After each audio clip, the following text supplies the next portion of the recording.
Дорогие друзья, представляю новую свою книгу. Называется она «Хождение к Студенному морю». Это продолжение эпопеи о старообрядцах. Первая книга «Скитники», вторая «Золото Алдана», и вот это третья «Хождение к Студенному морю». Ну, здесь рассказывается, охватывает она период уже после 1957 года, о судьбе старообрядческой общины, которая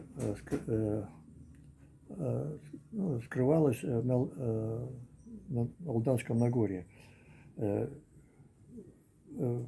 Написал ее по просьбе практически читателя, поскольку многие обращались ко мне с вопросом, а что происходит дальше с общиной и с ее главным героем Корнеем.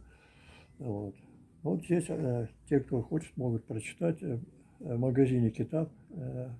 Она имеется, ну, и в ряде других магазинов, в том числе в магазине «Планета», сети «Планета».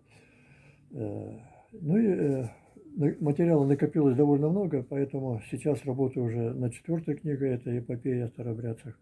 Рабочее название «Золото Алдана». Вот. Всего доброго, до свидания. Пойдет?